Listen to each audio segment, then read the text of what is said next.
Warning: this episode contains scenes that may be disturbing to some of our listeners.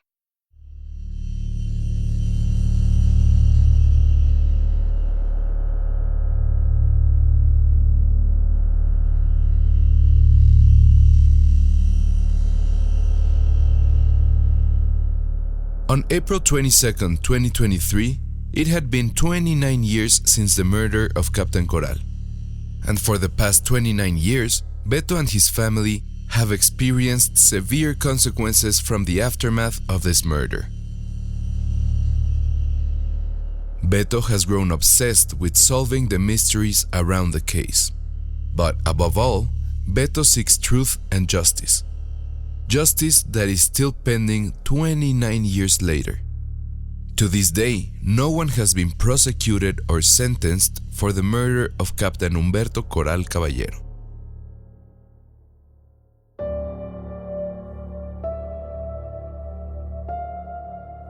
This case has been shrouded in a fog. It is one among thousands that have ended up like this, wrapped in black boxes that the Colombian state refuses to open and thoroughly investigate.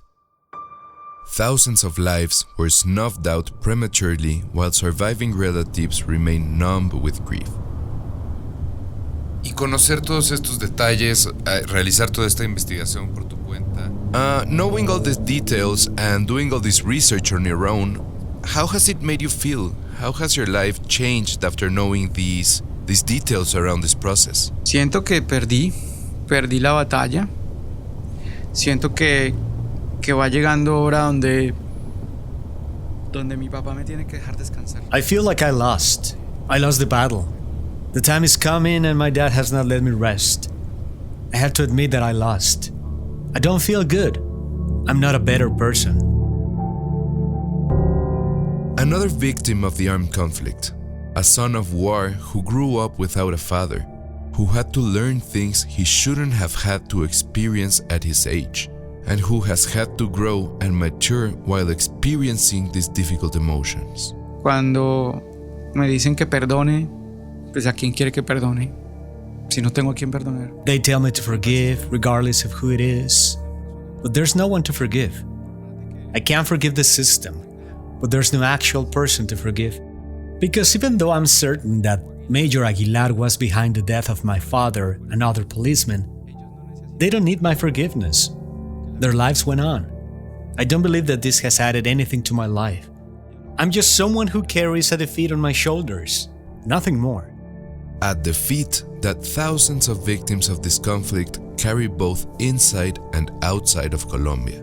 Tal vez me hizo convertir en una persona que duda de todo. Perhaps it made me become a person who doubts everything and knows what power means in Colombia. It made me become a person who detests war, who detests the war on drugs, who detests drug trafficking, who detests government inaction, who detests injustices.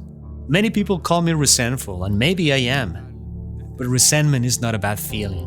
Resentment is what makes me feel, what makes many people fight. It's why our pain never goes away. The drive for justice never ceases. We always want justice.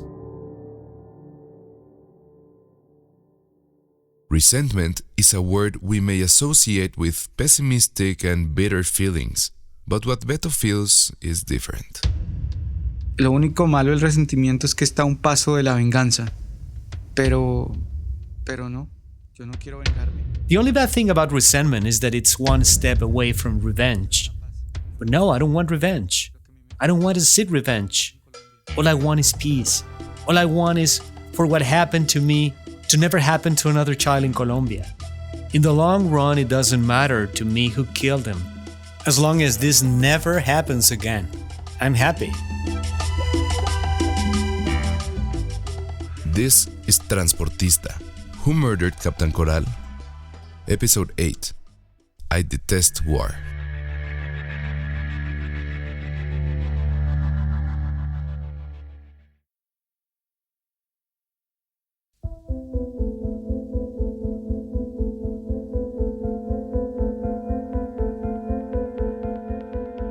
Beto asks that what happened to him never happens to another child in Colombia.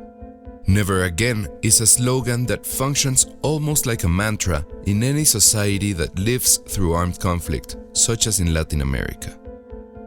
Violence continues in millions of families who lived through the most challenging years of the conflict in Colombia. But some leaders strive for this to not be repeated. To understand the narrative of victims of violence, we spoke with Paula Jaramillo. Y esa época me tocó a mí aquí, de joven, pero éramos desafiantes, tú estás joven, tú quieres vivir, tú quieres salir. But we were young. And when you're young, you want to leave. You want to go out. What the hell do you care about what your dad and mom tell you? Paula, but you could die. Well, mom, yes. If I die, then so be it, you know? We were kids, and that changed us. But I really had to live through all that. Paula Jaramillo is a journalist and social communicator. Today, she has a communication and content creating consultancy.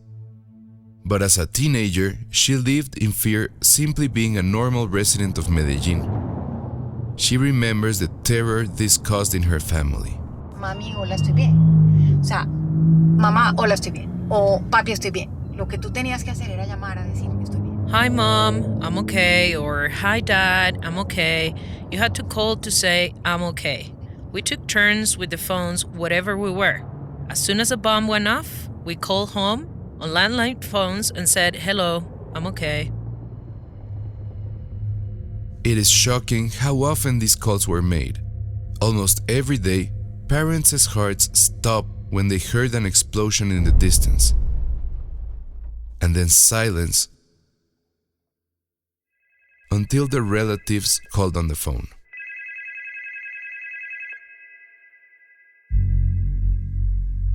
Medellin, where Captain Coral was assassinated, was similar to a war zone during the Pablo Escobar years. This picturesque city was transformed after the wave of violence unleashed by the drug lord. Victims' collectives, together with political and cultural leaders, have launched an initiative to remember and commemorate those who did not survive this period.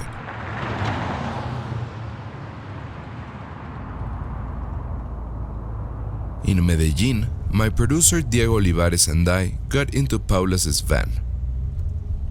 On the winding streets of the city, through its steep hills, Paula recalled what her teenage days were like amid the chaos. Mi papá tenía un gran restaurante acá.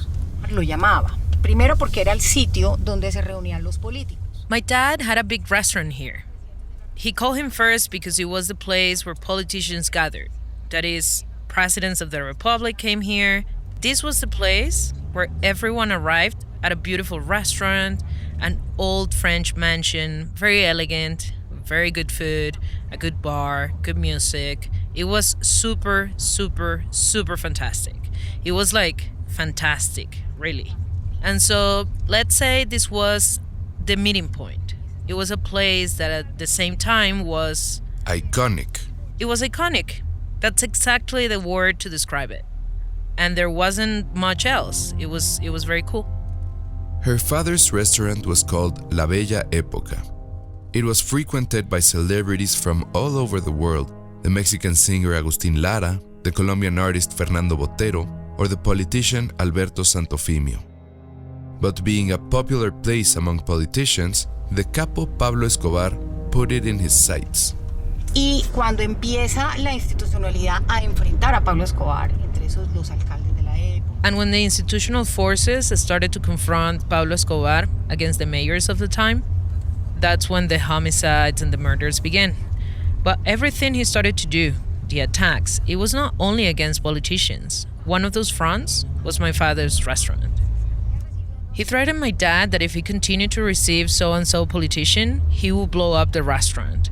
And my dad would pick up the phone and say, well, son of a bitch, come and blow it up. And he would hang up the phone. They bombed La Bella Época restaurant in September 1989. Paula's dad and the employees were saved as the bomb went off at 12:15 p.m. However, 2 people were injured and a French journalist, Bernadette Pardo Phillips, died.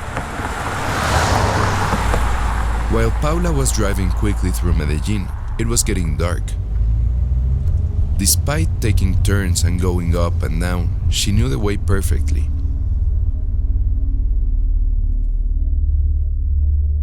Paula parked her van just outside a quiet and immensely beautiful place, well known in the city, the Inflexión Memorial Park. But this space wasn't always a park. During the violence of the drug terrorism era, there was a well-known apartment building there, the Monaco Building.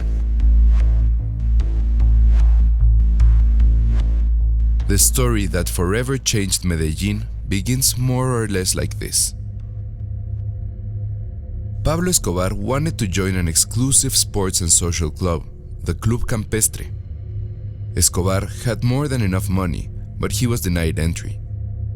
In response to the rejection, he built an 8-story building for himself and his family in front of the Club Campestre, the Monaco Building.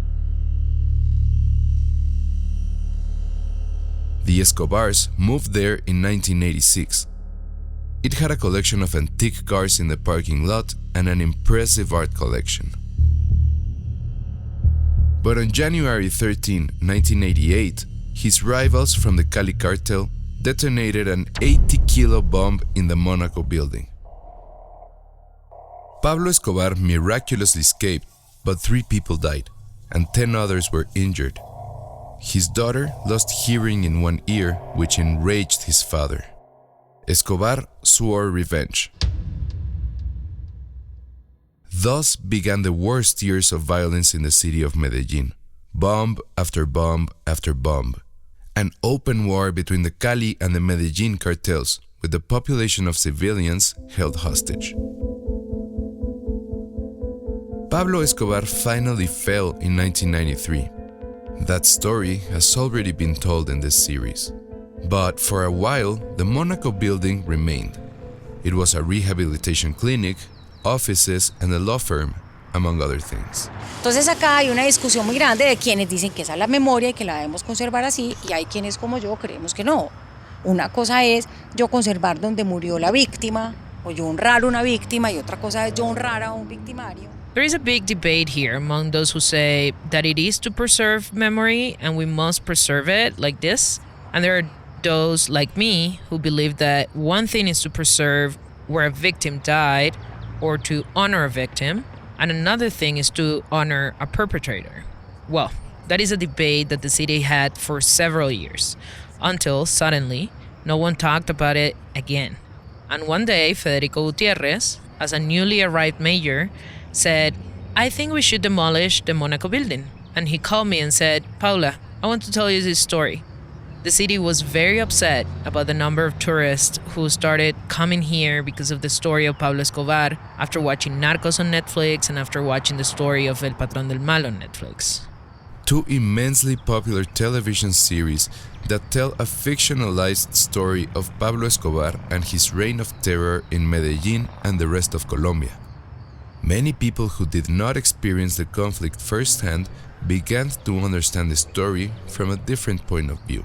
No, o sea, el héroe Pablo Escobar, pero la narrativa del guión era brutal. No, I mean the hero Pablo Escobar. But in the narrative, the script was brutal. There was no victim, no story of pain. How many people died? So, the mayor of Medellin at the time, Federico Gutierrez, and Paula Jaramillo devised a plan to commemorate the thousands of victims of this painful period in the history of Medellin. The Monaco Building was demolished on February 22, 2019, 33 years after its construction. In its place, a 5,200 square meters park was built. This is more than half a soccer field. The space was transformed into a tribute of the victims of narco-terrorism in Colombia. Before the demolition of the building, then President Iván Duque said, La historia no se va a escribir en función de los victimarios. History will not be written by the victimizers, but rather history is written recognizing the victims. No es un proyecto de derribar la memoria, al contrario. It's not a project to demolish memory. On the contrary, it is a symbol to raise memory. The project was community-driven from the start. Neighborhood residents, artists, and academics were called upon, and they decided they wanted a park in this space. For the architecture and concept, Nosotros hicimos un concurso internacional, se presentaron 124 empresas de arquitectura. We held an international competition. Young people from all over the world participated. We had a curatorial committee, a jury, well, a super serious thing. And these young university graduates won the project. They said that since they hadn't experienced it, they wanted to tell the story of a new generation, and this is their proposal. Paula and I walked through the central part of the Inflexión Memorial Park. In the middle, there is a wall that rises. Imagine a pyramid-shaped structure, elongated, that rotates and runs through the park. Tenemos este muro que se llama la inflexión. We have this wall called the Inflection that has 41,691 lights and 41,691 holes that represent the number of victims during those 10 years of drug trafficking. Wow. And those little lights, they should all be on. They're all 41,692 holes. And the idea is that people come, put flowers on it, and honor them. Later, I read that there are actually 46,612 holes, which surprised me even more. The holes that Paula describes are lit up with tiny lights that illuminate the park at night. Each represents a victim of the cruelest period of narco-terrorism in Colombia between 1983 and 1994. The number may be difficult to grasp. The wall measures 70 meters long, more than twice the length of a Boeing 737 airplane, and 5 meters high, a little less than a two-story building. It is all covered with tiny lights. It reminded me of outer space. A sky full of stars illuminates the night in Medellin. It has a text with large letters that says, "We are what we leave to others." That phrase is not the only one. Throughout the park, you can read others. Son innegables la dureza y el dolor de cada muerte. The harshness and pain of each death are undeniable. Remembering those who are no longer here, in their memory, this place. On the other side, there is a timeline of the bombings in the city.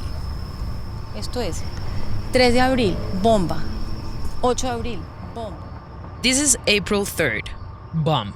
April 8th, bomb. April 14th, bomb. April 14th, bomb. I mean, are you getting it? 4 bombs per month. April 18th, bomb. April 18th, bomb. April 18th, bomb. April 18th, 4 bombs on April 18th. Another bomb, another bomb. You say, how do we live here? It's very tough. So you go and see and remember May 25th, May 25th, May 25th, bomb, bomb, bomb, bomb. May 25th, bomb. May 25th, bomb. It's the same day. I counted 5 bombs in one day in a single city. The local press records that in 1989, between September and December alone, the Medellin cartel was responsible for installing and detonating 100 bombs. The targets were supermarkets, banks, schools.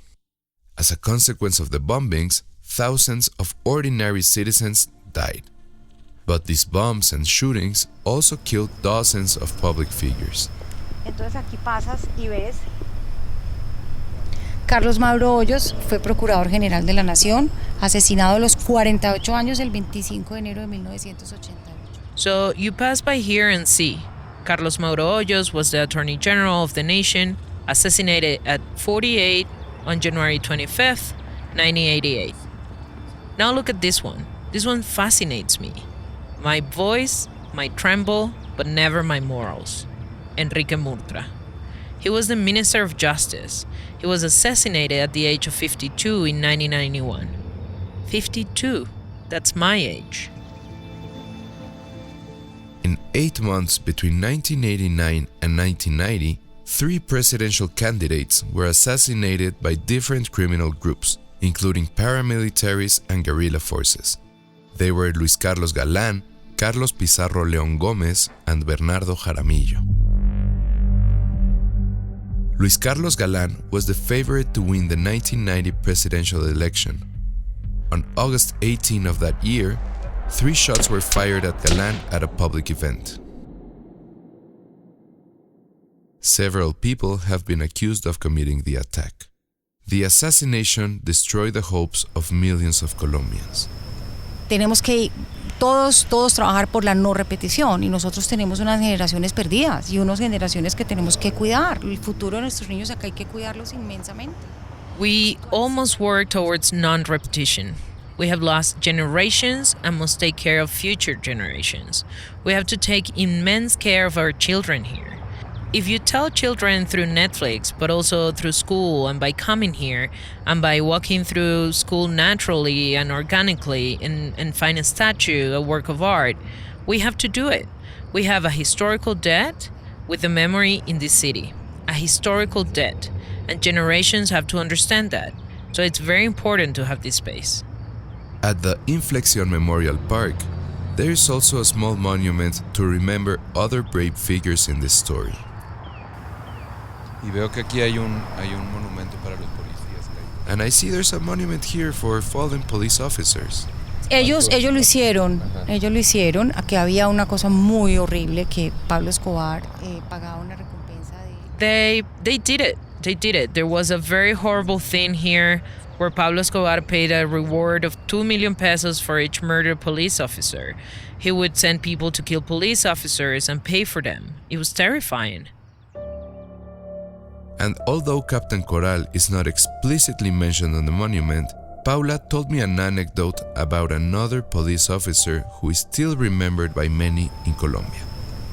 El coronel Valdemar Franklin, que es una persona muy valiente en esta historia, él le dice a sus escoltas, no vuelvan a trabajar. Colonel Valdemar Franklin was a very brave person in this story.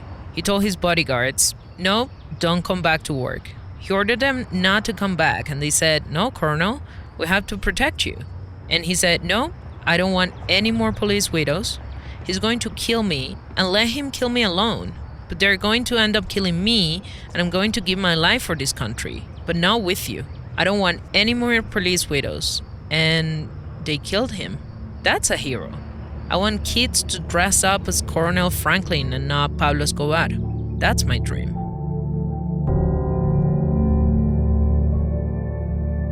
Colonel Valdemar Franklin Quintero was shot to death on August 18, 1989. But we know he wasn't the only one. 550 police officers were killed on the streets of Medellin in the fight against Pablo Escobar. Some are remembered as heroes. Others, like Captain Humberto Coral, fell into anonymity and impunity, which Beto seeks to bring to light. We'll be back with more after a break.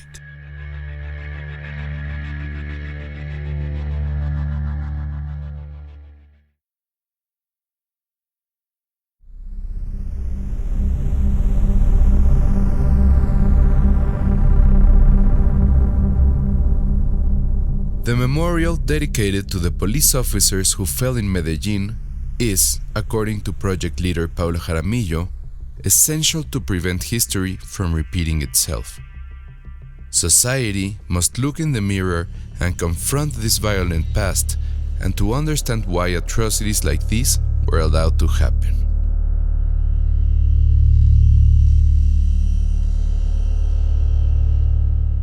Beto Coral asks himself these questions almost daily. He has spent decades reflecting on the violence in his country and on the meaning of the life and death of his father.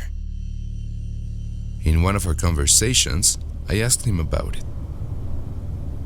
Y dime algo, ¿cómo crees que este caso entra o cabe dentro del proceso de rescate de la memoria histórica de la violencia en Colombia?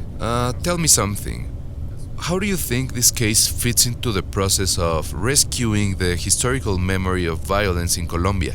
What does your father's case reveal to us about the recent history of your country? Es lo inservible que ha sido la guerra contra el narcotráfico. Es el desprecio y el abandono estatal que han tenido las viudas y los huérfanos por parte de ese mismo Estado. It's about the useless of the war on drugs. It's the state's contentment and abandonment of widows and orphans. It's the political use of police officers and their deaths to continue the same war. It's part of the police and state corruption that also contributes to the same war. It's about contributing a grain of sand within an immense sea of impunity. Impunity is not knowing what happened and why it happened. That's what my father brings. That's what my father's story brings. And do you think people care if this is a story about a dead police officer in Colombia? I don't think people care much. And I know that maybe nobody cares. But maybe one person does. And it's going to serve me to bury this. Ya. Y dime algo, ¿cuál es como tu gran meta, tu goal, tu objetivo? Okay, and tell me something. What is your big goal, your objective around this father's case? When do you think you will be able to close that chapter and rest? Ya me queda poco. Ya creo que esto ya le queda muy poco. I don't have much time left. I think it's almost over. Like I said, I already know who materially killed my father. That person. I don't know if their conscience is haunting them. I don't wish them harm. I wish them well. I think one of the things that never made me want revenge is that when something bad happens to you in your life and you ask yourself who did it, you're looking for revenge. But when you want justice and truth, you ask why. So those are the two differences between who and why. And I always asked why. Why? Why did they kill my father? More than knowing who. Clearly, when you find out why they killed your father, you also find out who did it. Many times, when you know who it is, you don't know why. That's why Beto has spent 29 years seeking truth and justice for another police officer who died and left a fractured family. Another hole in that huge wall full of stars that illuminate the night in the Inflexión Memorial Park in Medellín. One small step forward in a society that continues to heal from the ongoing armed conflict in Colombia. In the next episode of Transportista, Who Murdered Captain Coral, we will review the journey towards peace in Colombia. Que en Colombia se contara las verdades bien contadas, no las verdades convenientes. That in Colombia, they would tell the truth, the whole truth. Not just the truth that's convenient to the state, not the truth that's been covered up, but the full truth about everything. Acá tenemos unos eslabones perdidos en esa cadena y nos va a costar mucho tiempo porque la construcción de memoria es voluntaria y espontánea. Here in Colombia, we have missing links in that chain, and it will cost us a lot of time. Why? Because the construction of memory is voluntary and spontaneous, and it depends on the will of many people and, above all, institutions.